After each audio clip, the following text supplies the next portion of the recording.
Yes, guys, it's another episode of Monday Night Muscle. Of course, this time it's on a Tuesday at 6 p.m. just because we had the Arnold Classic UK.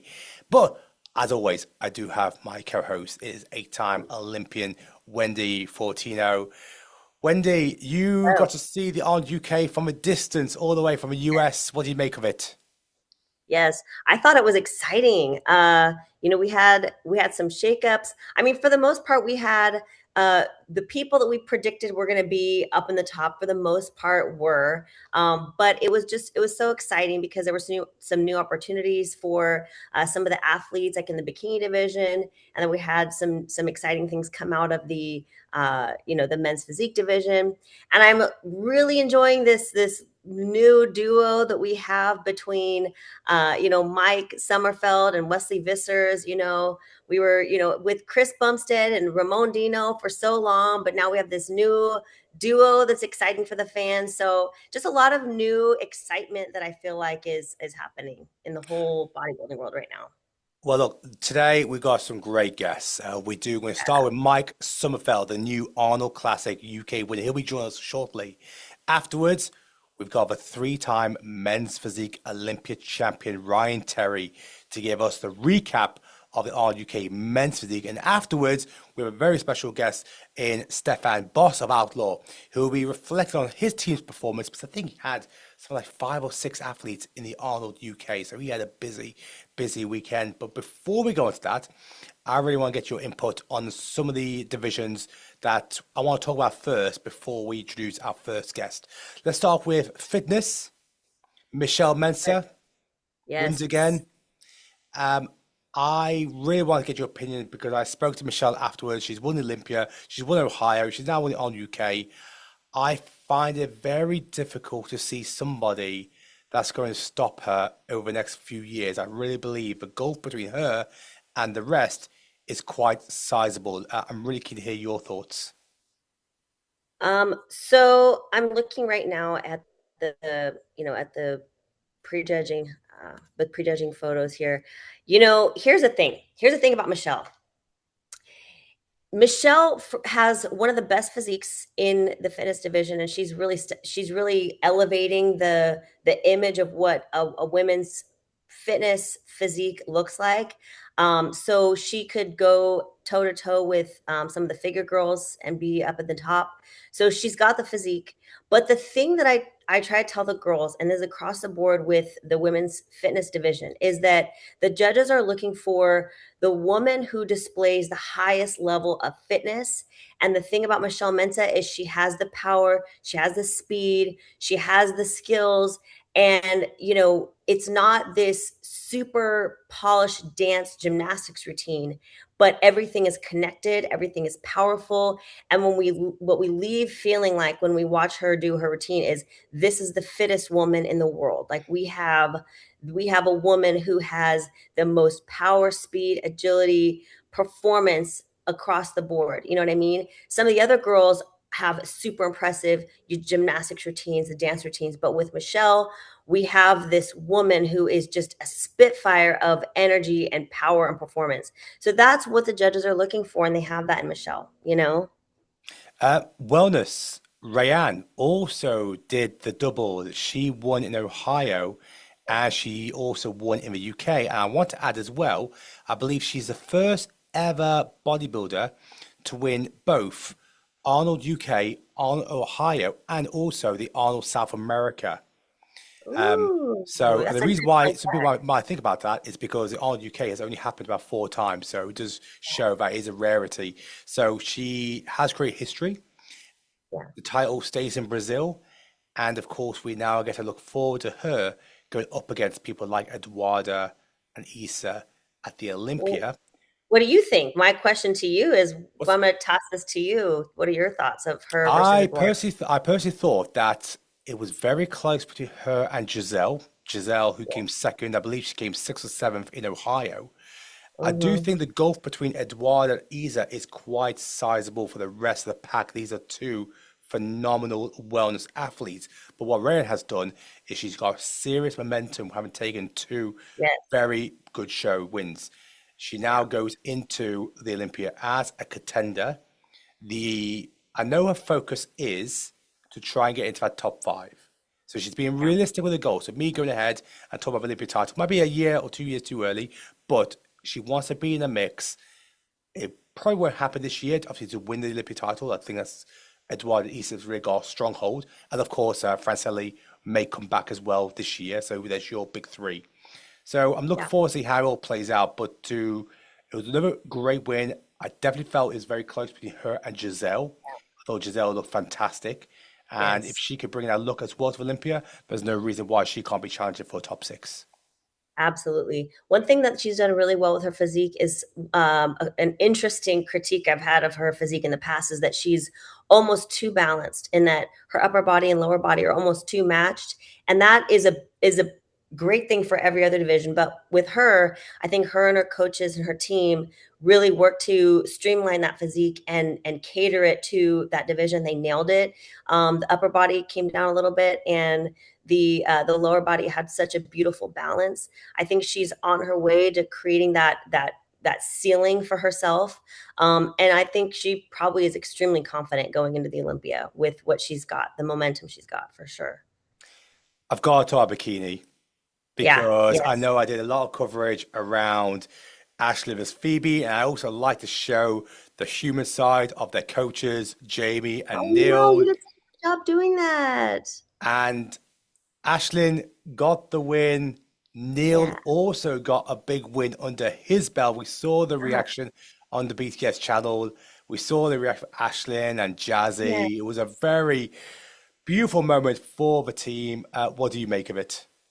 Well, first of all, thank you for capturing the human moments because that just pulls it all together. We see those stage photos and videos where they're getting the award, they're getting the interview from Arnold or David Bay, and we get that. But when you go behind the scenes and you see those reactions from the coaches, from the family, from the teammates, there's something to be said about how that just pulls at your heartstrings in a totally different way. You feel like you're connected to that journey and that victory. I loved those videos that you shared. I am so happy for Ashlyn. I saw this. I'm not gonna lie, I did see this coming after the Olympia. I mean, she was so close to Maureen that it was only a matter of time that she was going to get her big title that she totally deserves. And to see her up on stage now, it's interesting because she does have a totally the top two they have totally different physiques, right? We had a completely different looks that we were looking at, so it was going to be interesting to see where the judges went with that, given that those are the two physiques they were really eyeing. But at the end of the day, I think Ashlyn's momentum and just her overall stage presence really sealed the deal for her. Yeah, I love doing these little clips of like the reactions of the coaches Mm, and even speak to coaches beforehand. I think what it does as well, it gives people another insight yeah. of the coach itself, especially the coach's relationship with the athletes. And I think on a perspective, especially for Neil Cash, with how much Neil cares about Ashley, about Jazzy, about Showdown and the rest of his team, it just gives another viewpoint of the coach, and I think Yeah. it's something that helps people's decisions about who do they want to be coached by. Maybe they see something they like of Neil or Jamie or Adam or James or so on. So it's always I love to show can pull back the curtain and show a different side of the individual rather than what we just see on stage. What I will say as well is I do believe what happened in our UK in bikini division really Yeah. solidified my thinking, and that was beforehand. The big five in my eyes in bikini are Hmm. Maureen, Laura Lee, Amy, Ashlyn, and Jazzy. They're a big five. People might be saying, well, what about Ashley Cole? Absolute legend of a sport. But I do feel, you know, there might be a slight little decline when it comes to Ashley Cole. Still the GOAT, taking nothing away from the absolute legend and the pioneer of sport. But I do see this being the big five. And when I say the big five, I then see the gulf between them with the next tier. So these are the five I would say are the obvious challengers for the Olympia title. And the fact that speaking to Ashlyn and her team, this wasn't the best Ashlyn who competed at the Arnolds. Even the judges said that as well. However, even though it wasn't the best Ashlyn, it was still a 5-10 score. It was still Hmm. a dominant win. So if the a bad version of Ashlyn still wins the title, Yeah. that just kind of shows the strength of these Well, tell me five. what made it what what can be improved? What were the things that made it not the best? For Ashlyn, Yeah. so I think what the feedback from the judges was saying was that they were still lacking that fullness in the lower half, which is what they wanted to see Yeah. following the Arnold Ohio. You're a little too lean, a little bit like Yeah, a little bit. exactly. I know there was some stress issues as well coming over to the UK, so there was some issues as well when it comes to on a conditioning point of view. So we know we saw better Ashley in Ohio, and I think that's why you saw such a human reaction from Ashlyn on the win. Because even Mhm. though arguably she was the favorite going in, I think at prejudging she still wasn't sure with Yeah. her and Phoebe being a split center, but the scoreline, the scorecard showed that it was a dominant win by Yeah. Ashlyn. And I think what's going to make this very interesting now is Ashlyn shuts it down to Olympia. Yeah. Jazzy is back on stage, maybe one show before the Olympia. Yeah. Maureen, I imagine, will only see her at the Olympia. Yeah. Pittsburgh is Laura Lee versus Amy. If Laura Yeah. Lee beats Amy there, then all of a sudden that Olympia is absolutely wide open. Yeah, I know. Well, my question to you is, what are your thoughts on Phoebe heading into the Olympia? I She thought still Phoebe, does she still need to qualify? she still needs to qualify. She needs to win two shows to get over there. I'm not sure what her Yeah. plans are, but I thought it was a phenomenal look. She made the Yeah. improvements to her front post, which is what the judges asked for. I thought it was closer than the scorecards what they had it. Yeah. Personally, I thought, and I've told Jazzy this, and I told Neil Yeah. Cash this as well. I was edging slightly to Phoebe. Um, Yeah. at prejudging, but clearly, obviously, I must have seen something different. That's why I'm not a judge.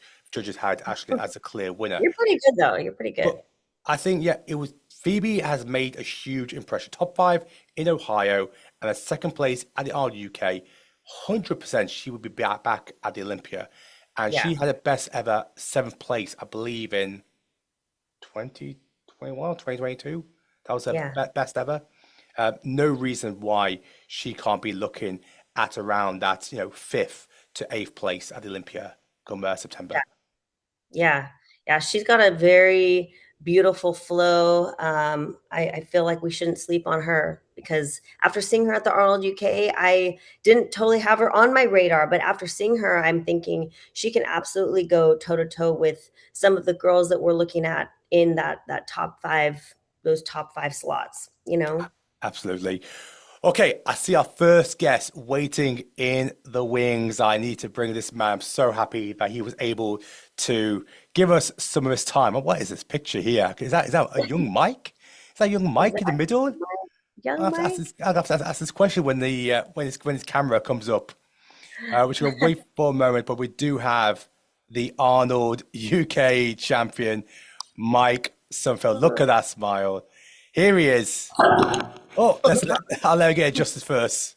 Hello, the Gates. Hello, good. How are you? Yes, Very, Gate me. very good. Where are you in England at the moment? In Manchester. Ah, yes, yes. You got a photo shoot with VQ this week? First, my protein and then Vanquish. Let me, let me. Get yourself situated. I'll let you get all adjusted. I can see as well because you got the blurry background. I'm sure I can see the Well, wife somewhere in the background. while you're getting yourself situated, I just want to say congratulations to your face. So, so happy for you. Oh my Thank gosh. you. Thank you. While Mike's is just getting the camera all sorted. I mean, Yes. I know I dropped the interview I did with Mike on Saturday, which went down really well. Just with himself and the wife, and I really felt just speaking to Mike and really get understanding about how personal this win was, the journey to get to the stage, the adversity, the obstacles, the hurdles he's had to overcome to get there. An incredible win, but what made the win even more incredible was just that relationship between him and Wesley as well, on stage and off Yeah. stage. It was truly incredible to witness, to watch, and the Mike Sommerfeld we saw on stage. Wow, wow! Mm. Prejudging, I was just blown blown away, just blown away. I mean, Wendy, while Mike has just saw the camera out, what was your thoughts when you saw Mike prejudging? Well, so Mike came out to me. I first had my eye on him in 2024 on the Olympia stage. And when he first came out, I just remember thinking, I've never seen a more perfectly put together physique ever in my life. I mean, I knew that when he's on point, I was like, there's just no way anybody's gonna be able to touch this physique. And I have just been waiting and waiting. I just want so bad to see Mike on that stage in his peak form, making weight, making height, making weight, making all the things, because I just could not wait to see him on that stage. And sure enough, we get to see Mike on that stage, and true to form, he is on that stage with his absolute best physique, and it's incredible. I mean, the flow, the tiny waist, the way that your lats flare out, the insertions of your muscles. I mean, part of that is a genetic gift, and the other part is paired with your hard work and dedication. It's just absolutely brilliantly put together. And I love, as an artist myself, to see such beautiful art on stage. I love it. I love it. Wendy, I appreciate it a lot. That's really, really, really cool. That's really nice to hear. Thank you. This is what an athlete wants to hear, to be honest. Yep. Thank you. Yep. Mike, Because we're artists. Mike, there's something I want to hear, and I need to know, and I'm sure everyone needs to know. Like, when you made weight on Thursday, and then what you brought to the stage, the phenomenal package blowing everybody away on Friday. I Yeah. mean, what did you and Neil do in between, making weight and stepping on stage? Because, like I said, there must be some secret what you and Neil, and I've spoken to so many people as well on, pros, coaches. They're also like, what did they do to bring that package to stage? Because that was something that blew everybody away.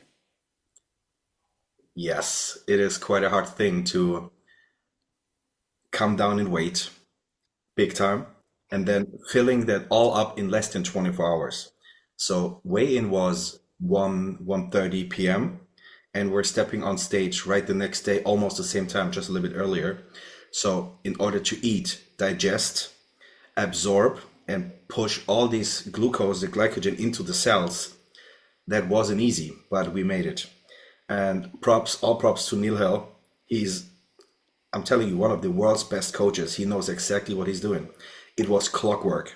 We lived together at the same apartment, so he checked on me basically every second.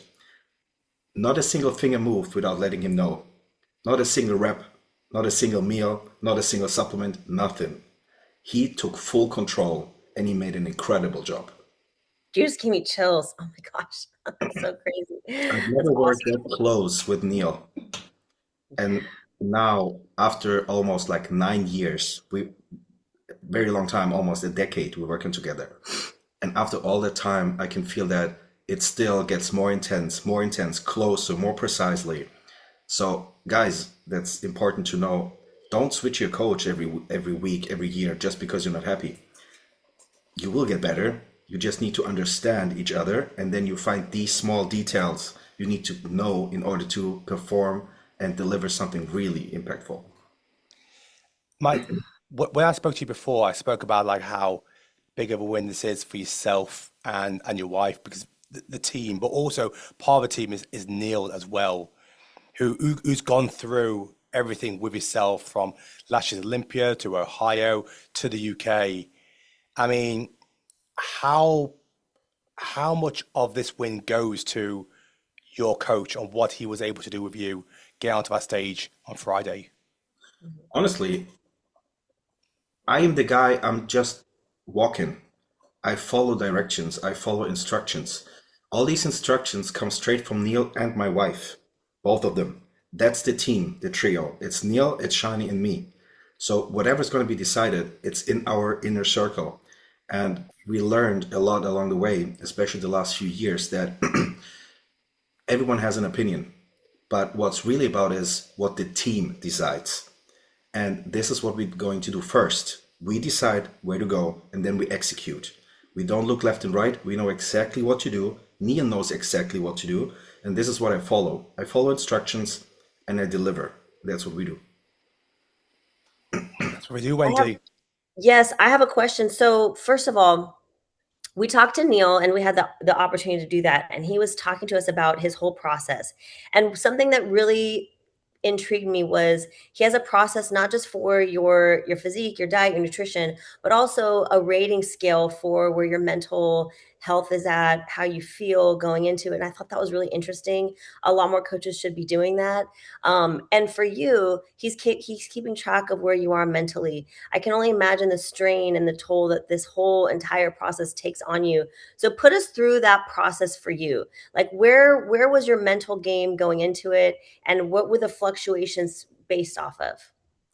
So still, even though I might act like I'm a robot and I'm just executing and doing the things I need to do, there's still a human inside with emotions, and not every day is a good day. Honestly, the closer you go to a show, the darker and the harder the day is going to be. And that has nothing to do with a coaching thing by itself. This is a Neil Hill thing. So as I asked him to work with me, it was New Year's Eve night at night. Most people celebrate, 99% of the people celebrate. He answered that night straight away. So that tells a story. And then he's taken care of me as a bodybuilder on stage, but also as a human off stage. So it's not about that he just cares about my performance and trophies and prize money. He's more concerned about me as a human. In 80% of the time we're talking, it's not about bodybuilding. It's about me, it's about him, it's about future, it's about family, it's about relationships, emotions, the mental side. And I believe if the mental side is not in the correct place, everything else what follows comes from a bad position. So in order to make the right decisions, the right steps forward, he keeps me positive. And you know Neil, he's not my cheerleader. He's not telling me things not true.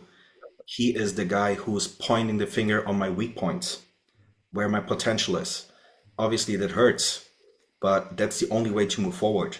And I'm the type of guy, you can tell me, that's bad, do it better, I do it better. No emotions, rational, executing. But Neil also knows my emotional side. When I'm not that strong, when I'm struggling, that's the moment nobody else can see. That's the moment where Shani jumps into play, and that's the point where she's really strong. She gives me all the space, all the security, all the room to improve and put everything in I can to deliver my best. So the team takes care about all the outside noise. If necessary, they cancel it. If necessary, they tell me, Mike, head down, shut your mouth, work. And if necessary, Neil, that's not what Neil is doing. Neil would never ever tell me do more. Never. Neil is there to tell me do less. I'm a warrior. I will do whatever it takes Mhm. to reach that goal. And Neil is the coach telling me, hey, Mike, it's okay. You don't need to Yes. do extra 5,000 steps. You already had 30,000. 3 cardio sessions a day, 2 workouts, 3 posings. It's enough. It's okay. Because I am non-stop. I won't stop. I will push through whatever it takes. And Neil is also really taking care of, if I push hard, how far can I really push? Because there's also a genetic disease in the back of my head. And that's actually the first thing he told me as we started working together. I told him about my genetic disease and that I got organ failure and had not a really good time back then. And he told me, I will work with you, but there's one thing. And if that slips, we don't even talk about it. I will kick you out straight away. Not a word, nothing. You will leave. I said, deal. And the deal was, my genetic disease is called porphyria variegata. Really Okay. rare. 0.00001% only have that. So it's not known. So what happened, I turned pro in 2018 and my liver failed, but I didn't know why. On the day of my birthday. So it was like 2 months after I turned pro, I ended up being in hospital because my whole skin just disappeared. I could pull my skin from my body. This is why I have the tattoos on my hands. And I told the story many, many times, but many people forgot about it. I'm not talking loudly about it and all the time, but it is still there and it's not treatable. So he told me, as soon as your liver enzyme levels go up just slightly, I will kick you out. I will not take responsibility.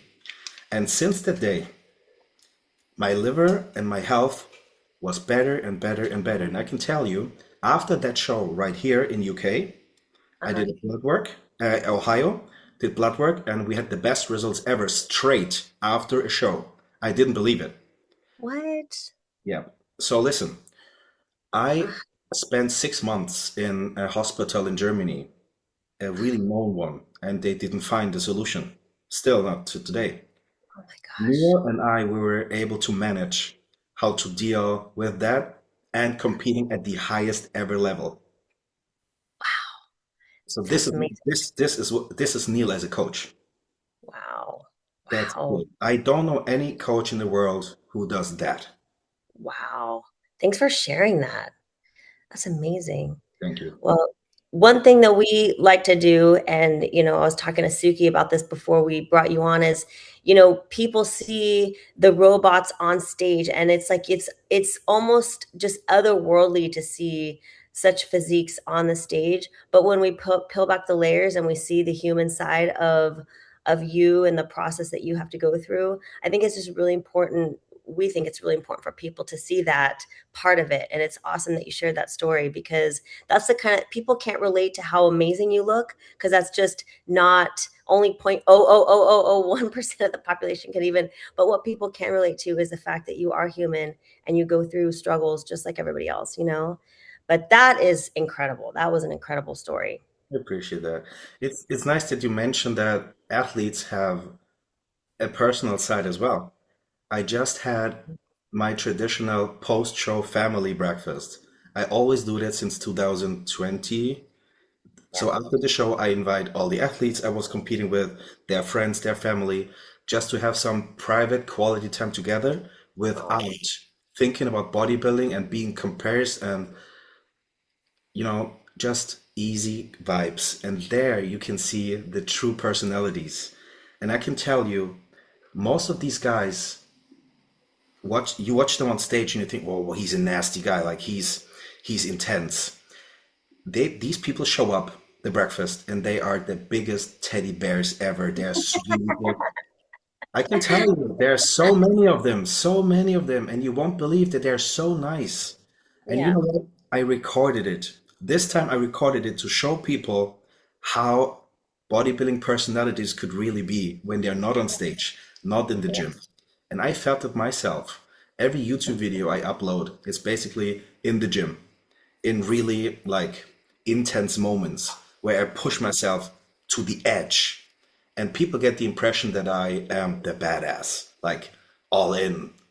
I'm that all the time. And then they meet me at the meet and greet and they say, "Hey, Mike, you're such a nice person." It's like, yeah, like I'm not in the gym all day. I I'm different when I'm not pressing 200 pounds, 400 pounds. I love And that. it's crazy because imagine if you're sitting on a toilet and I talk to you, you might give me a different answer if, for example, what I talk to you when you're in your office because it's a different situation. But people still see only the mic sitting on the toilet, not in the office. And I, that's so sad. And I want to show that to people because it's beautiful. These athletes have so many different facades, and most of them are Yeah. really beautiful. I think that like that's something I try and do through BTS TV. I try to do this during the Arnolds as well. I try and capture the human side of the athletes. So we saw in like on the bikini side, Neil Cash, Ashlyn, Jazzy, their reaction to Ashlyn winning, showing a different side that people don't see. Pull back the curtain and Yeah. show the relationship side that the coach and the athlete has, but also like what I did with yourself on the Saturday, and what Wesley leading up to it, and everybody else is really trying to strip back, and it's not all about the gym. It's about the people around them, which is why I wanted to have Shani in there to hear her perspective, because in the end, what you were going through is equally Shani's going through it. Neil can go through it. What they can't do, they can't decide what happens on stage, or they can't put it on stage. That's on you. Which actually leads to my question.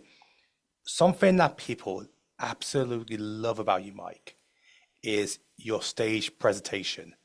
Mhm. the craft, how you present your physique. You've seen all the rubbish on socials, like, oh, Mike is a 212 compared to blah blah blah. But then people change what they say. But my God, but when he presents his physique, it's it's classic, it's beautiful. You've got to practice and perfect your presentation while also bringing down your weight to cut your weight and achieve the weight cap before you step on stage. How do you how do you perfect your presentation while still going through all of that? Well, it all comes down to hard work, but let me touch base on something really important. You said Shani went through all that also with me. Zuki, imagine someone or multiple thousand people try to punish your lady. How does that feel? And you can't do anything. You can see her that she's suffering, she's struggling. She gets so much negativity. How do you feel? Yeah. I Seeing mean, your lady being destroyed, how do you feel?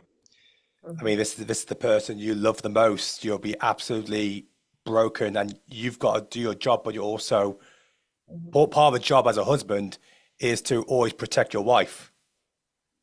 But Yeah. how can you control it when it's digital? They're not there. Yeah. And the hardest part is, let me ask you a question. How much money would you get selling an old-timer Ferrari to a paper shop? Not much. If you sell your old-timer Ferrari to an old-timer collector who really knows what he's buying, how much money do you get? I see where you're going with this. Yeah, I know where you're going with this. I love So, it. right. So the opinion people have, Yeah. fine. I respect that. I appreciate that. Everybody can have their opinion. The Yeah. only thing is, the true opinion comes from the judges. They Yeah. will decide who is classic. And by the fact that I'm winning classic shows, I'm the second Mm. best in the world, two-time Arnold's Classic champion, Germany's best athlete ever in history. Some people still tell me I'm not classic. Okay, cool. That's okay. If you think you're not classic, okay. If you think my old-timer Ferrari is not that much worth, okay. But I will sell it to the people who know what it's worth. And Yeah. these are the judges: Steve, Tyler, all the pro judges. They know what classic is. And they Yeah. judge us. I trust the judges. They know what they're doing. They do it for decades. They judge people I looked up to when I was a kid. Now they're judging me. They know what they talk about. Yeah. I felt like I was getting whiplash because at the Arnold, I'm getting, people are talking about how you're going to go to open and all these rumors going on. And I'm like, I don't know what to believe. I don't know what's going on. So why don't you clear it up for the fans? Like, what is the deal with people trying to say that you're going to open? What's the truth? What's going on with that? If you just bear with one moment, Mike, because I also want to just bring in another person who's just waiting in the wings. I want to bring in your teammate, Ryan Terry. Ooh. Here we go. Hold that thought. You're not getting out of that question. Oh, Sorry. Sweetheart. sorry, what have I missed? Hey, Ryan, how you doing? hey. Mike is about to answer. If you want to repeat that question, because I'd love to hear, Ryan hear Mike's response as well. Yeah. Yes. So coming out of the Arnold, I was getting whiplash because there were so many news outlets coming out saying that you were going to be doing open, and I couldn't tell what was real, what was not, what the truth is. So Mike, straight from you, tell us what, clear that up for the fans. I am classic. I will be classic, and I will be forever classic. I won't compete in open. I won't compete in 212. Never, ever. If I compete in open, it's not a competition. It is fun. If I ever step on an open stage, it's just for the crowd. It's just for me. It has nothing to do with the show. I am classic. I'm staying classic, and I will be ever a classic athlete. Oh, I can see that. I can see that cut up for Suki straight away on Beyond the And mic drop. Yeah. Ryan, I also want to ask you because you got to see. I mean, look, you're part of. Okay. I'll go in open class, Suki. Well, What about you, Ryan? When are you going to do open? Okay. Ryan, you and Mike, you're part of the same team at My Protein. I was just been telling Mike, like the incredible physique, the presentation, the finesse he brought to Friday was just incredible. I mean, you've got to see the videos. I think you were there as well Friday. What was your thoughts on what we saw from Mike? Yeah, absolutely phenomenal. It's just all of it come together in one show, which was, I think we all wanted that to happen. And obviously, when you stepped out and obviously making weight and putting a lot of people's naysaying to bed and just kind of shut the crowd up, it was unbelievable. Yeah, really good to see, mate. And obviously from myself and obviously Team My Protein, it was a great win. So yeah, congrats, mate. I hope you're still flying high off it. I really appreciate what you said. And Ryan, I need to tell you, I just went into the headquarters today, My Protein. You said I will blown away. Yeah. You are definitely right. You know what they did? I entered the building, 70 people standing up, clapping for me, congratulate me, the whole team. It was Wow. absolutely amazing. You don't know how I felt. Oh my God, it was amazing. Things people don't see what My Protein do, and this is what we need to try. And what I was saying to Samson is to show what My Protein actually does for the team and for Let me, the let me tell you one thing. This is outstanding. This is unique. yeah I asked if I can get a tracksuit with my name on it and then my protein logo. yeah It was short notice, maybe 2, 3 days before. And they said, hey, I'm sorry, we can't print it. We can't just produce in like 24 hours. Not possible. And there's a guy, his name is Joe. yeah You know what he did? He bought like a sticker to print with heat. yeah. It himself. No, Yeah, what a no. guy. Oh my gosh, that's amazing. Overnight, Yeah, he made it personally at his home to yeah. give it to me personally. And then he saw the show on Friday. That Can just, you imagine? Who would do that? Who would do that? yeah, no, like I say, but with the team we've got now, I think yeah, we're going to be making some serious waves in the future, the near future. Yeah, I really appreciate everything they did for me. I asked for, hey, do you have something to carb up? I need something really fast. It was delivered. Hey, I need this, I need that. I need to have like a massage treatment. Do you have massage tools? Yes, send. It was all done. It was textbook perfect. Ah, Oh, good. Glad to hear it. I'm gonna that's clip awesome. that and send it to Joe. That's what. Well, this is what we need our top athletes to have access to because, this is you creating your artwork for the fans, and we need you to be your absolute best. You and Ryan and all the, you top athletes, you need to be treated like absolute pros because we all benefit from you being at your best. So I'm so glad to hear that you're being well taken Thought you were care going of. to say That's treated like divas. Then. good. Be a diva. That's okay. We benefit from that too. So it's We, all we, good. we talked Lean into about it. we talked about struggles and difficulties, Mm. especially as a pro athlete and traveling and all that stuff, right? So imagine these things happen to all of these athletes. They arrive in a different country, they don't know anybody, they don't know the supermarket, they don't have a car. And imagine you just make one phone call. Yeah, Hey, I'm struggling with that. Imagine if I would not have the help from my protein. Would I get a massage treatment tool? No. yeah, Imagine how powerful that is if you just make a call and you have support. They yeah. got your back. That Yeah, is incredible. good. Yeah. That's great to hear. Like I said, I've been with My Protein now 7 years, is it? I've just re-signed for another 3. So Oh, yeah, wow. long time. Great, great, great. Mi- Yeah. Mike, I'm going to sorry to put your wife on the spot, but is Shani around? She is sits right next to me, yes. Okay, can I just, can I, Always around me, you know that. can I just grab her for a moment on the screen? Where is she? Come on. Come on down, Shawnee. He's like, oh, fuck's sake, not again. Not me again. Hello. Hey, okay, there's a reason why I wanted you to be on here. And Ryan, I think you're going to be able to relate to this because I'm really keen to hear your thoughts. In bodybuilding, we know the importance of having a strong partner. Mike, you've just told me how much, well, you told me on Saturday, how much of a pivotal part Shai's played, not just in the art, but over the years. Ryan, I know the same for yourself, for Amy. So I'm gonna throw it to yourself first, Mike, and then I want to ask Ryan. Mike, how important is it to have such a strong partner, understanding to really take the load away so you could focus on your job, and that is to be the best bodybuilder you can be? Shawnee's not strong. She's a beast. You don't know what she's doing. While she was supporting me, and I believe that many people will fail on that single task, she's running a marketing company at the same time. She's coaching clients at the same time. She's doing check-ins at the same time. She's a teacher in a university in Germany at the same time for sports and science. She has 23 different certificates in sports and science. Oh my gosh. She is the athletes manager of a company. You have no. She is. Where's her cape? Oh, Wait a minute. Yes. Wait a minute. Yes, and she's taking the photos. She's doing my YouTube videos. She's cutting, or I'm cutting What overnight. the heck? Mhm. Stop bragging. Donnie, That- what? that's not all. There's much, much more.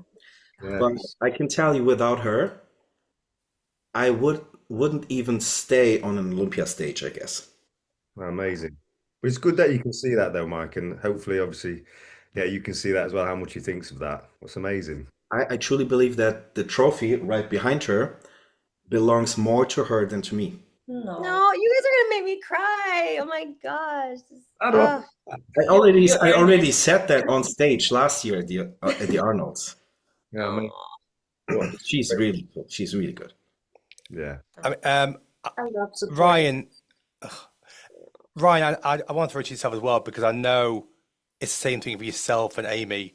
Obviously, you have a family. I know you've mentioned as well that we get to look forward to see your kids at the Olympia this year as well, for them to experience it with you aiming to try and tie Jeremy's record. But going back to that point, you know, the role of a understanding, strong beast of a partner. Yeah, Talking about for you. yeah, it's indescribable. So me and Amy have been together 11 and a half years now. And so she's seen all the ups, all the downs through my whole journey.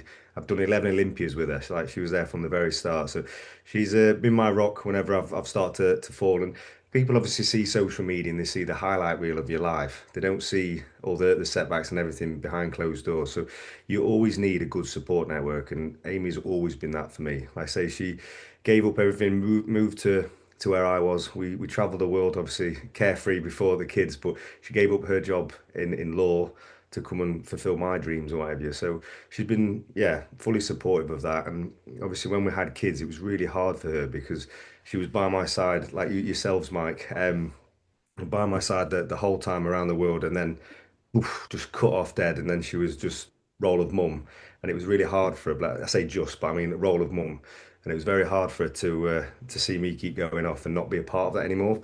But it was lovely to see her. She came this weekend. It was the first time in 5 years. We've managed to get a bit of day support, a bit of childcare, and she came, and it was just, yeah, amazing to have her by my side. And it was a difficult one because I was like, I missed that. I want that back, and it made the that little bit better.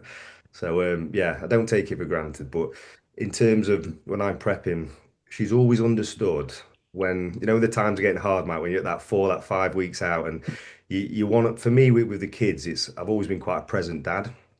And then at that around that time, 4 weeks out, you can hardly pick your children up, let alone play with them and give them the attention they need.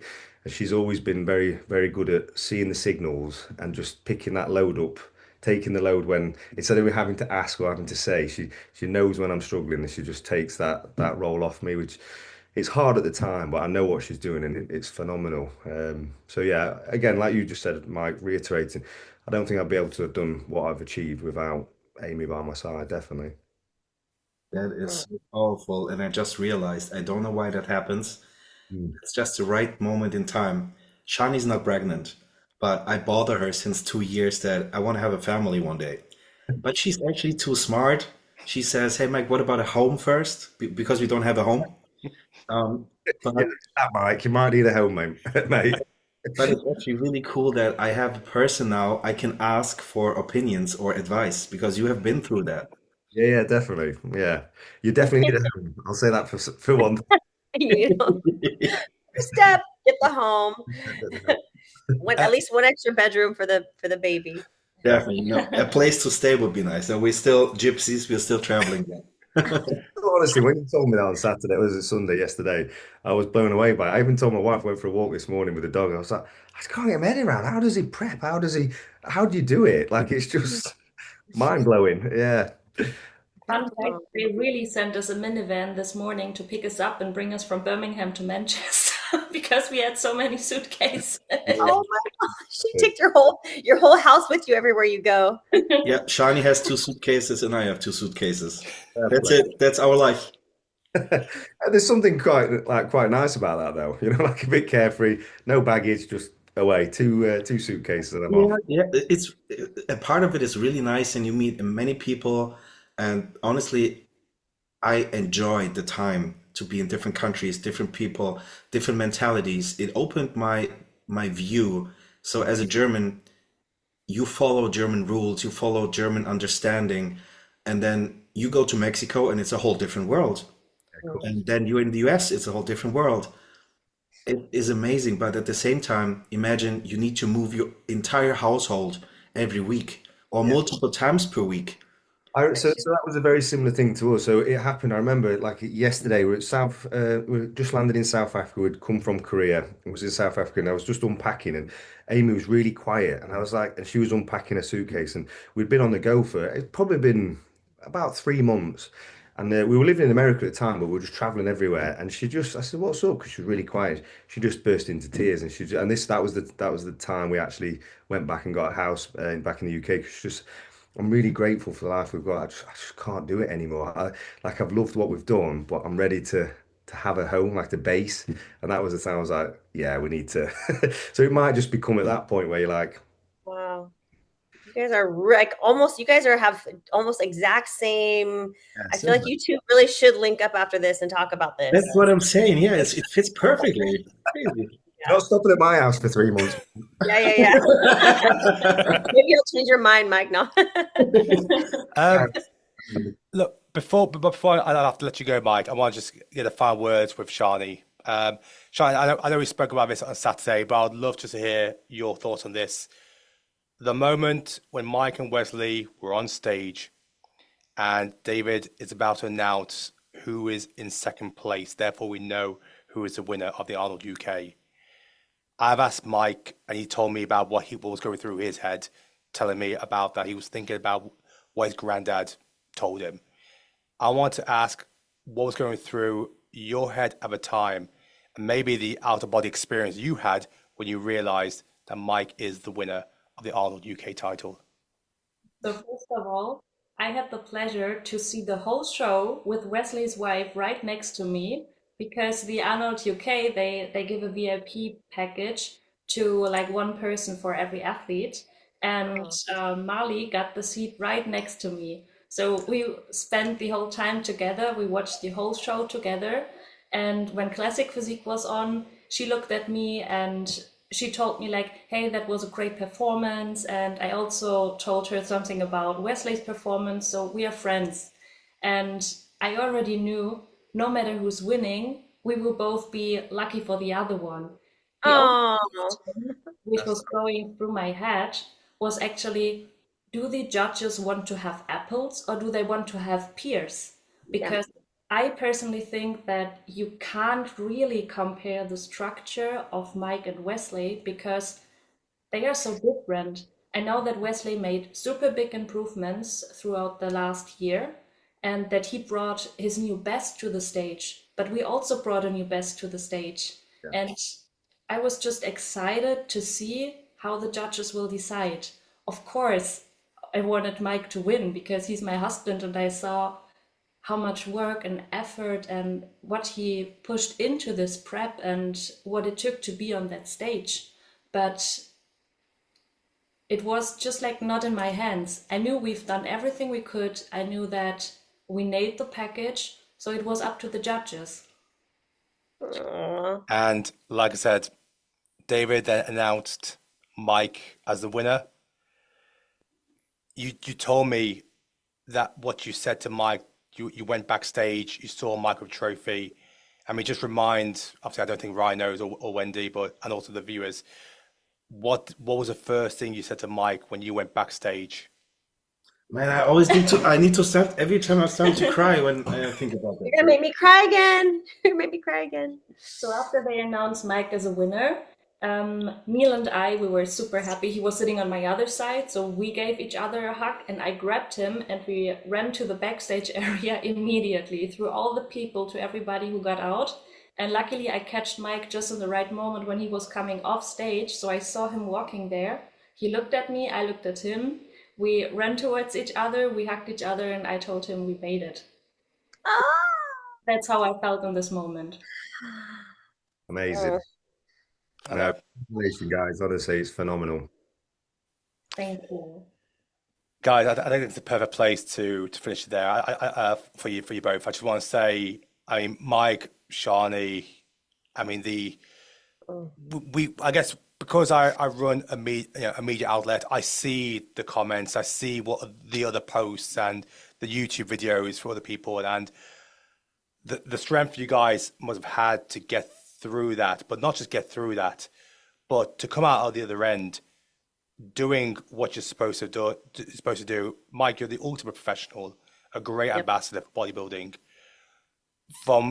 You've never, we've seen other people maybe respond in a negative way to criticism, but you've, like you said, you say focus on those around you, on the job at hand. The sportsmanship between yourself and Wesley was incredible to see. You guys had a workout on Wednesday at Dino's gym. And of course, what you put together on Friday on stage, you just shut everybody up. And now we get to look forward to a Mike Sommerfeld with 48 hours to fill up come Olympia in Vegas in September. So Mike, Shani, and of course your entire team. Oh, yes. I have one thing to say. I just want to say, Mike, you are a badass. We talked about this. At the right time and the right place from now on. See? There you go. Right, Ryan, do you have anything to say to Mike and Shani? Oh, I was seeing you tomorrow anyway, so we'll have a catch up. There we go. Tomorrow, but yeah, all the best to you, Mike, and we'll catch up properly tomorrow. Yeah, really looking forward to it. And Ryan, one thing I want to tell you is that even before I knew you, I knew that you were a really, how can I say that, special person I should look up to. And that came from a person I really trust by heart. So now, as I know you a little bit better, and I know some background infos, your family, how you act with people, I truly believe he was right, that I should get some slices of you. I'll start blushing. But thank you. That's very kind of you, mate. And Ruki, Wendy, thank you so much for the conversation. It was really good. It's still really emotional, and you just guided me through a really comfortable conversation about it. Honestly, we have not had a single minute to sit down and reflect what happened. We're just on the go. Next day expo, business meetings, travel. Today is the very first day. We might have some time off right now after this call to reflect and talk about it. And yeah, I appreciate you and want to say thank you for guiding me through and reflecting, repeating all these memories, because now it's almost fresh again and we can talk about it right now. Amazing. Mike, Shani, enjoy the rest of your evening, and I look forward to seeing you both at FIBO. Of Yes, course. sir. Every day. Thank you, guys. Take care, guys. See you. Bye, Mike. Bye. Bye, Shani. And That then was nice. That was nice. And now we have Ryan. hello. Yes, Ryan. 20 minutes after I Let's told him I was going to have him, and well, I had to bring him on while we said Mike. I just thought. No, my daughter was playing. I was panicking. I'm glad it was a little bit later because she didn't want to go to sleep this evening. So yeah, she's at that age. She's 2.5 now, nearly at 3, and she's getting quite testing, shall we say? So I was like, go to That's a sleep. tough age. Go to sleep. Let's talk about the men's physique, because of course, wow, what a show we had at the Arnold UK. Men's physique delivered once again. The big four we expected was, of course, Vitor, Andre, Emmanuel, and Ben Quill. I'll throw it to yourself, Ryan. I know we caught up anyway after prejudging, but it was very loud. Yeah. Prejudging, how impressed were you with what you saw? Yeah, I thought everybody brought it. It was yeah, a great show. Awesome for UK bodybuilding. To be on UK soil. This Yeah, is one thing I kept saying over the weekend. It was just so nice because obviously I have to travel to America a lot, and I love being in the States, but it was just nice to have it on home soil and actual have international athletes competing and coming over this side of the pond. It was pretty spectacular. So yeah, I thought Andre looked phenomenal. I thought everyone brought it, but I thought Andre really made the improvements what they were after. Although he came in obviously a little bit smaller, I think it suited him. He was a bit, yeah. Was he like 2 or 3 kg lighter? I think so. Something around there. And it really showed in his midsection. I think that's the tightest he's ever had his midsection. And obviously that's where he falls down. From the back, he's Mr. Olympia. He's got one of the best backs on stage. And just from the front, it's that midsection that just takes him out of that top spot. And I really think he made some brilliant improvements. And like I said after prejudging, it could go either way with those guys. I was really Although obviously I'm good friends with Andre, and I would love to have seen him win, especially in front of all his family and everybody who came out to support him. He definitely had the crowd on side. But I'm really, really made up for Vitor because he has been through it, and he's been through it a lot with me over the years. So just to see him make those improvements over this past year, and then to get awarded or get rewarded for it, I think yeah, it was well deserved. I just want to touch on that as well on Vitor because I completely agree. And you saw how much it meant to him when Arnold delivered the trophy to him on his knees. And of course, more importantly, it was a speech. And I know there was an element of something he said, Ryan, that really took you back. It got me big time. Actually, even thinking about it now, I could actually go. I don't know what it is. I think since becoming a dad, whenever you bring kids into the equation or you bring it up and they're motivated, it really does set me off. And because I know that feeling, I know, when you've got those children looking up to you, and he's got a 6-year-old, so he'll understand what daddy's doing. He'll be watching it, and I know how he would have felt coming second or third or fourth, and then having to explain that to his children or saying, because I have to do it to Alfie sometimes if I don't win or he doesn't really understand. He wants to know that he's a winner, he's the champion. So for him to win that and knowing his kids would be seeing it was just phenomenal for him. And it was a well-deserved win. I thought his package was fantastic. He's definitely nailed. He's coming to his own now with keeping that midsection as tight as he can get it.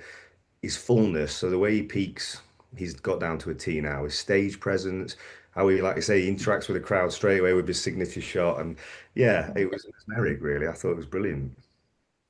Yeah. Well, tell us about you. This is something the fans are going to want to know. But your strategy coming off of the Olympia, heading into the Arnold, Ohio, Arnold UK. What was your strategy in, sitting back and kind of hanging on? Yeah, so for me, it's hard, Becky, because I love being on stage and I get serious FOMO sat in the crowd watching it. And I feel like I I'm bet. still 20 years old wanting to get on stage for the first time again. I absolutely live and breathe bodybuilding and I love everything about it. Um, but the reason I didn't compete in those shows is in my head, every show I've ever done in my career, there was a reason behind it, or there was nobody had achieved that yet. So there was always that motivation, or there was a reason to push as hard as I do. And now that I'd got the Arnold title in the US and I'd got the UK title, I felt like I just need to focus on that Olympia and make sure I'm bringing that same condition, that same shape, what is keeping that title in my house. Yeah. Hands. I would imagine it's like it just feels like such a high risk situation. The more that you achieve, the higher risk it is for you to enter any show outside of the Olympia. And that's a pressure that I think people don't really quite understand, can't quite wrap their head around. But I can understand that and appreciate that for sure. I think as well, obviously, I am getting older. So I'm 37. Each year, because I've been doing this, I've been obviously training 24 years, but been competing 16 years now. And I can see every year as I'm getting older, my metabolism is slowing down. So I'm having to rework my body and understand it every year. Like certain food types, certain amount of fats in a day. There's a lot I have to try and contend with, and because I prep myself, I'm trying to work that out through the years, ready for the Olympia. So I'm pristine for the Olympia prep. And coming off the back of last year, I was dead set on getting stem cell treatment and having a lot of like recovery time to make sure I'm as optimal as I can going into a full off season. So the Arnold's just wasn't, it was just too close for me to do that properly. Right, I just want to just jump up back on the Arnold for a moment. Andre, do you taking second place?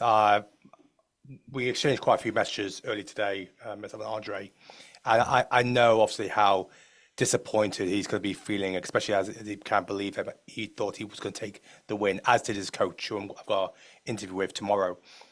What's your advice to Andre on, on moving forward, picking himself up and moving on, because he is Olympia qualified. He's going to be on the Olympia stage come Las Vegas, Yeah. and he's still one of the top names. But of course, this is a result that would have impacted him because Yeah. because it was in front of his family.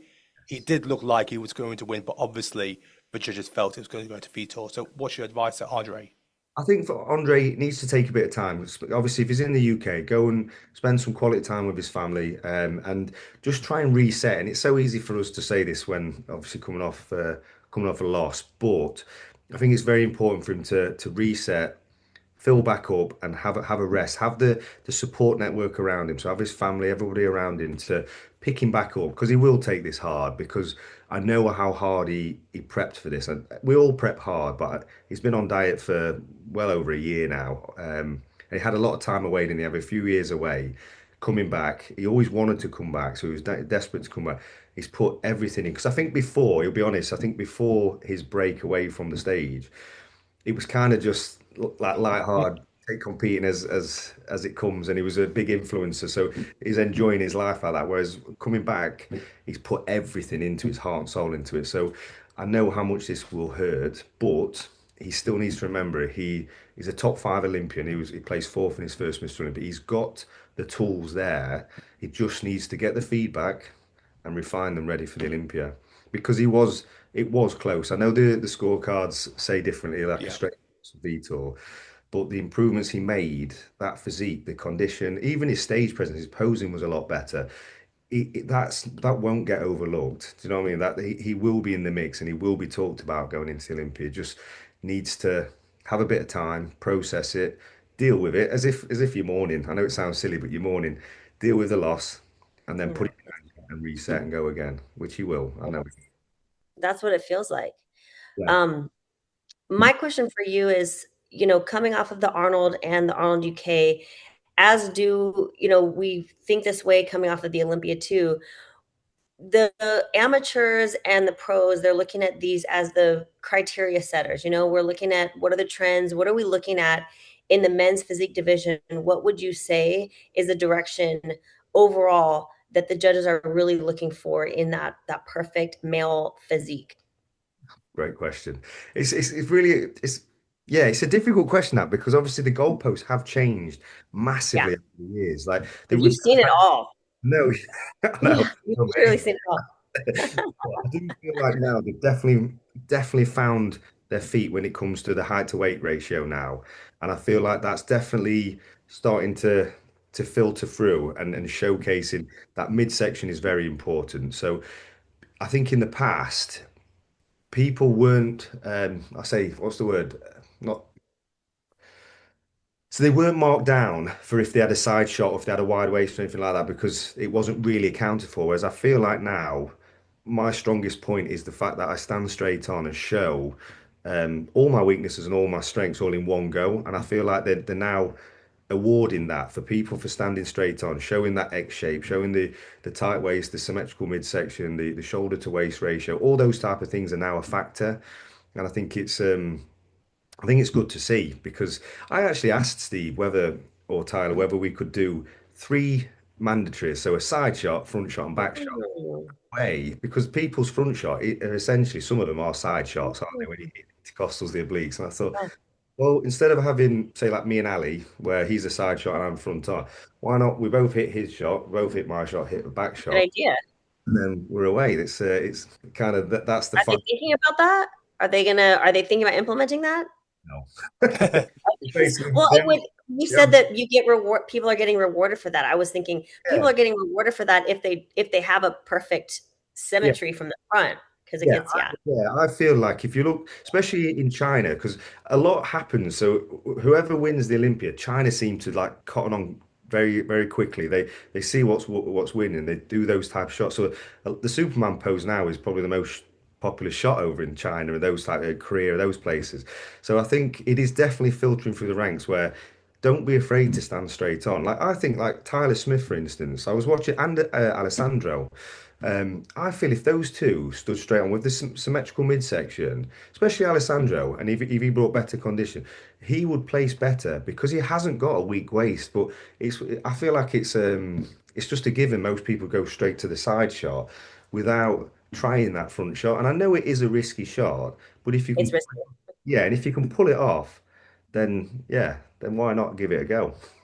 That's Yeah, but yeah, I feel like they're definitely starting to find their feet with this is what we want to see and this is what we're awarding. Right, I awesome. want to talk about another division with yourself. My protein, you are represent men's physique. Hmm. Mike is representing classic physique, Yeah, and you have Samson Dowder in the open. And of course, I'm sure they're thinking, you're thinking there is opportunity where maybe my protein walks away with three men's physique, three Olympia titles across three divisions. So I just want to talk about Samson for a moment because we did get to see Andrew Jacked on stage at the yeah, UK. He's now won Ohio and the UK show. yeah. We've seen the updates from Samson, 345 pounds, close to 25-inch arms, Yeah, which I know. is Can I just say, Suki, I've got to train and photo shoot with Mike Sommerfeld and Samson Dowder tomorrow. Oh I look like a jelly baby at the minute, so this is my, I'm like you stitch me right up here. 350 pounds Samson. you And then have some experience. Look at that. Look at those magazines in the background. I think you're probably the most equipped and the most experienced for this opportunity. Look at that. I'll just take all them with me then, shall I? Yeah, take them with you. Be like, look at this is what I can do. Like, but then, um, I know what you're going to say. Yeah, yeah. yeah, So my point about, I mean, I guess first off, now we get to look forward to Andrew Jacked yes, versus Derek Lunsford, the reigning champion, versus Samson Dowder. I mean, that's the story I think most people are going with at the moment. Um, Talk to me about your thoughts on what we're seeing from Samson at the moment and how excited you are to see this battle. yeah. So I'm a massive avid bodybuilding fan. I have been since I was 14 years old, and I'm obsessed with the sport. So for me, I've wanted to see this happen for a long time. Obviously, Samson is my protein. I'm good friends with Samson, and Andrew is just someone I've always looked up to when it comes to aesthetics, how pleasing his physique is. Obviously, his midsection, something I've always been obsessed with on a physique is his midsection, how tight his core's on point. So I've always wanted them to see them two go head to head because size wise, everything like that, they're well matched. Again, it's apples and oranges when it comes to Derek Lunsford, Samson, Yeah, and because they're so different. So the standard is Derek. So you kind of from a bodybuilding perspective, you're like, well, he's the standard, who's closest to him. But I feel like I'm looking at them two, that I just can't help but look at the improvements Andrew's made. And he's made massive improvements to his physique, but I think also to his overall presence in the industry. I think he's definitely more engaging with the fans. He looks like he wants to be on stage now. I feel like in the past he was very calm, cool, collected, and too blasé, where it's like, no, you need to show like fight and that you're here and you want that title more than anybody on stage. Whereas I've not really seen that until the last Olympia and these two Arnolds. So it's going to be interesting to see because you can't have somebody more passionate than Samson on stage. He's there to fight. He's a lion, and he shows on stage. So it's exciting to see, and it's hard because when it comes to Samson, I trained with him 3 weeks out from last Olympia, and I honestly, guys, he looked phenomenal. Like, and I mean, incredible. He had striations yeah, in his teardrops. His midsection was so tight, and I was like, that is, I've never seen anything like it. It looked phenomenal, and he didn't. I think he carried on coming down, getting leaner and leaner, and I think he kind of, if he'd have gone on 3 weeks out, I think it would have been a different story. Would have been talking very differently. So I feel like the size he's put on, as long as he keeps his midsection tight, which it looks as though he has, um, I think it's gonna be a real battle. I think it's gonna be amazing for the fans and for the Yeah, generation of bodybuilder. I think it's gonna be awesome. I'm excited for it. I've yeah. got to say as well. I mean, Wendy, I'm bringing this to you as well, so you know. I think that there's this great opportunity that in Mm. the last 2 years, the UK has been joint first when it comes to Olympia titles. In 24, we had two winners, Ryan and Samson, and I think that was joined with Canada and the USA. Then last year, it was three titles. The UK had Ryan, Michelle, and Rhea, and that was joined with I think it was Brazil and maybe USA as well. This year, Ryan, Michelle, and Rhea are looking to defend the titles, and you've also got a very hungry Samson Dowder, where if we Yeah. there's an opportunity where the Yeah, UK could finish top of the leaderboard with four Olympia titles, the small island of the yeah, yeah. United Kingdom. What is going on in the UK? What is in your water? I was gonna say Geez, British farming, honestly. give me your give me your Cheerios. Jeez. I mean, You know, right, honestly, Suki, when I obviously my first ever competition over there was 2012, was it? In America, 2013. So it it was me, myself, and I. I yeah, remember stepping on stage at the men's physique. There was 41 of us at the time, and it was just English, all the US. There was no Brazilians, there was nobody there. It was all US and just Yeah. you. And I remember going into registrations, and so I'm well out of my depth here. Nobody even like looked around. I was kind of like, need some support over here, guys. You fast forward 15 years, and it's phenomenal to see. It's great. Yeah. Yeah. Yeah. I, You don't the, know anymore. the reason why I say that, Ryan, is we are in this kind of golden period Yeah. where, but it's not going to last forever Of course. because, you know, Samson's going on. You just mentioned you're 37 as well. Um, How dare we're in this goal. We're Still in this, young. I Still know. young. Sorry, I said 37 years young. There we go. Okay. We're in this golden period, but it's not going to last forever. Eventually, people, you know, the guy at the top will have to move Yeah, on, and we hope that there are people that will step in their yeah, shoes and follow on. But one thing that always gets me is will the UK Bible community or look back in regret if we don't maximize this opportunity yeah, where there's a chance that we could be seen as the number one bodybuilding country in the world should our top athletes, including self Ryan, deliver on the Olympia stage come September, where yeah, we could be seen as the number one in the world. yeah. We may never get this opportunity ever again. Yeah, agreed. Yeah, I completely agree. It's finding how to elevate it even more than we can. Like we're trying, like you're doing the seminars, the events, which I thought was brilliant was it last month or the month before? Yeah, before, yeah. Yeah. How do we maximize it? I've said it to my protein. I've said it to Samson himself. Like he's moved 40 minutes from me. So we had two Mr. Olympias live 40 minutes away. It's like, why Amazing. why are we not maximizing? Why are we not doing this? But it's just yeah, I think as well the industry. It depends how busy you want to be. And me and Samson are very active when we come to appearances and to business and that sort of thing. So it's very hard to lock each other down even for a session, let alone trying to maximize on the wins. But Do, yeah, do, do you think when you do, you know, hang on your board shorts that you will always be involved in bodybuilding in some aspect?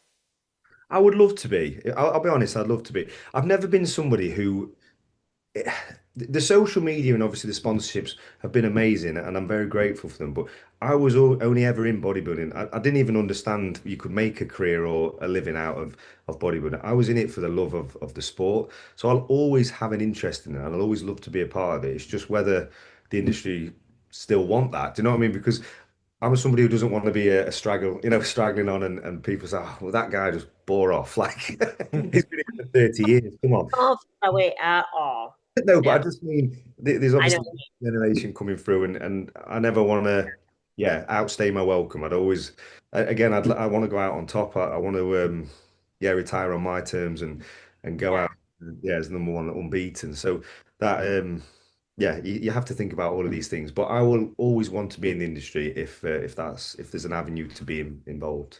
Wendy, I want to throw to yourself here. Obviously, the US is we always, you know, we always see that as like that's the you want any European or Asian anywhere outside the US, you want to break into into the US market. You've been in the industry, for a long time. Many pretty much everyone in the US bodybuilding community. How is Ryan seen in the US? Because, like I said, he's been in industry for so long. He's faced his own adversity in winning those three Olympia titles. He's like I said, he's done 11 Olympias. What's the Yeah. perception of Ryan from the US? Ryan is a legend.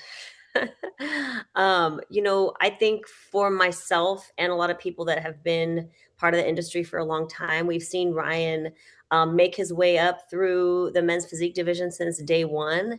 And for me personally, seeing Ryan win his first Olympia title, it just felt like it was just exactly what we all needed. It was like the feel good story that we all needed to see that we had this athlete who had been at it for so long, working his way up, and then to just pop out. And not only did he do it once, but now he's proven 4 times in a row that it really is his title. And we look at him like a legend. Of course, we would love to see more of him in the US. But given that, it's difficult, such totally different timestamps, different parts of the world. It makes it really tricky. But if we had it our way, we'd have Ryan out here, more often. So finding, like Ryan said, like finding more opportunities for us to get, some of these international athletes to come and get together and do more things. I think we're heading there. Ryan, you probably noticed too, I have seen so many workshops and seminars and things start to emerge, and it just seems like almost like the Big Bang Theory. I see them starting to happen left and right. For me, I was a part of the women's workshop, NPC women's workshop that Sandy Williamson put on 4 years ago. She put her first one on, and like as we've gone through the years, they've kind of come out more and more. I see more opportunities, and if Ryan will grace us with his presence before, during, and after his reign, I'm sure that he'll be a part of all of that, and probably easier for him to travel after he does hang up his shorts, which Yeah. we don't want to happen anytime soon, by the way. Ah, okay.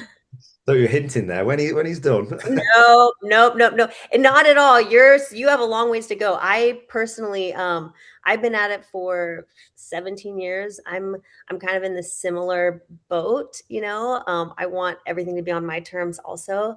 But again, the best way to feel is that you don't feel burnt out. You've been at it for a long time. It's funny because as soon as you're on the scene, as big as you are, that's where people really start having timestamps of you. Like if you were like still an NPC athlete and you've been competing for 16 years, and let's say you just get your pro card, that's when people first discover you. And at 37, you still are looked at as a young athlete that people are just, you know what I mean? So it's not even like it's just because you've been at the top for so long. Honestly, that is And so true. The amount of people assume I'm a lot older than I am because of how long I've been in the industry. And I'm same. talking about like Brandon Hendrickson, Erin Banks, these are all older than me. People who are competing. And I'm thinking, these aren't talking of retirement, but people assume I'm retiring because I've been in a lot longer than. No, I'm not even hinting that at all. But Yeah. you have been at the top for so long that it's like people have come to know you as somebody who's been around the industry for a really long time, which is a good thing. You're building your legacy, which is what that really is. Yeah, I think for me, when in 2013 I did a vision board. I remember all the shows I wanted to win and achieve on that board on the way to the Olympia. So, and I'm proud to say I've achieved everything I set out to. And the Olympia was obviously the ultimate. I never said how many Olympias. I just wanted to win it once. I was grateful to get it once. So it's definitely in realms now where I'm kind of just freeballing it because I've always had a goal for a certain amount of number or what to do. Whereas now I'm kind of just going for the enjoyment. And I feel like it was weird. And I said this At the top of the mountain. yeah, when I won it in 2023, it was like a huge weight off my shoulder. I think it was because I never had to make excuses up anymore. I always felt like when people used to say, "Are you going to win it this year? Are you going to win it this year?" And I'd said for 9 years to that point, 8 years to that point, like, "Yeah, hopefully we'll get it this year." And you know what? And then coming up with an excuse why I didn't win it, or and having to go again, and it was quite. I felt like it was embarrassing. So it was weird when I won it. It was just like, got nothing left to prove to anybody now. I've done what I set out to do back in 2013. Now let's go and enjoy it and just prove to the world why you're there. So yeah. These Suki, this is what you're talking about. This is the human side of it. It's so refreshing to hear the human side of you and your process and your journey. This is what we love. Amazing. Thank you. Ryan, before we finish off, I just had two more questions. One, you mentioned about the love of bodybuilding. I've asked you this before, so I'm going to ask you again. Well, After men's physique, and I know you're aiming to break the record, which is of course 4 is Jeremy and 5 is breaking the record. yeah. But you mentioned obviously you love all divisions. Yeah. I know what you mean. We see where Yeah, this is going. we saw obviously. I know we saw Chris Bumstead just Yeah. one time go and do the open. Yeah. Would people have always complimented you on the full body, the symmetry? Yeah. Would you consider putting on some classic trunks and doing a classic physique show for fun? Get me budgie smugglers on. Open. Why not opens? Fine, open. Which one? Hello, what are you doing? You're like toning me down. No, honestly, I would have loved to done it. There was So when I decided to step on stage, there was a division called classic bodybuilding. So there wasn't classic physique, it was classic bodybuilding. And that's what I was working towards. So I always focused, I trained with a super heavyweight, a 3 times Mr. Universe for 15 years. So we were always very much legs, legs, legs, legs, legs. And that's what I was working towards. So I've loved to have stepped on stage and showed my full physique off because I've never not trained my legs like any other body part. It was just at the time when Classic Physique announced, I was like, fantastic, I'm gonna have a go at that. Then they raised before they went out up £5. Then they went up another £5. Danny Heston, people from 212 were dropping into it, and I was like, I'm not going to be competitive enough. I genetically, I play to my strength. So my condition and my shape always outweighs my size. Whenever I try to come in with a size game, I go mid rank. When I placed 8th and 7th for the Olympia, they were the 2 times I tried to come in fuller and less conditioned to see if I could hold more size. So I just feel like yeah, it'd be too much of a stretch. Never say never, just to go and have a bit of fun and enjoy it and say. Never say never. But the problem with me is, like every competitor, they might like even Mike saying that, oh, I'll do it for fun. You don't step on stage for fun in any class. Usually, I agree. I But I'm agree. saying hypothetically, like let's say you break the record in 2027 yeah, with 5 men's physique Olympic titles, yeah, then you might think, you know what, as a one-off, I'm going to do a C-bum, I'm going to do a European show and go in to a classic physique one just for the hell of it. yeah. Never say never. That'll be on my 40th birthday, possibly. The next, Mm. yeah, I'll be 39 once on my 5th. So yeah, you never know. You never know. Yeah, I love it. I love the way you talk. I love the way you manifest. Yes. I could not. I was so before bodybuilding, I was a professional track athlete. And I remember when I started doing bodybuilding, people would be like, oh, now you could do a fun run. I stopped. I literally, you can't, no, fun run does not, the fun and run don't go hand in hand. Like I was a serious athlete. I can't step on that track or do a race just for fun. Like it just didn't happen. So I relate more than you know to that. Yeah, in fact, this is what I said my wife was laughing at because I went to have one game of paddle to go and have a bit of enjoyment. I ended up with rackets, the train bag. I had the full suit on. I looked the deal. Like the dog's bollocks, should you say? You're a competitor. I You're a am. Yeah. fierce competitor. Oh, That's good. yeah, I couldn't walk for about 3 days after because I was diving around the court. I was like, I'm not losing this paddle game. So yeah, Right, oh yeah. Ryan, I'm going to let you go here because I told you from the beginning I was going to have you for 15 minutes and it's nearly an Oh, hour. I've got meal So prep tomorrow, Suki, as I well. know you just don't believe a single word I say. But the next time I believe you're going to be in the US, you're going to fly over from Pittsburgh. Yes, I'll be doing Pittsburgh. Yeah, I'll not be doing it. There we go, clipped. Clickbait. No, I'll be there. I'll be attending. Yeah, I'll be there. I can't. I want to see. Like I said to you before, I don't want to butcher his name, but Jusian, Yeah, yeah, yeah. Jusian he. and Ali Bilal. I want to see them two together. I think that's going to be a fierce battle. And even Vitor's hinted about doing Pittsburgh. Gee.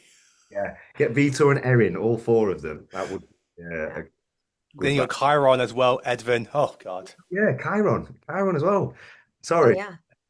Chiron's phenomenal. He's somebody I've always put in the mix of any potential Mr. Olympia. So yeah, you can't miss that. Surely not. That's And the thing is with me, I sit there and I'm like trying to put groups. I know people are watching my reaction, and all I want to do is like go on stage. I get really like, come on, where's my board shorts? well, they are doing the guest posing.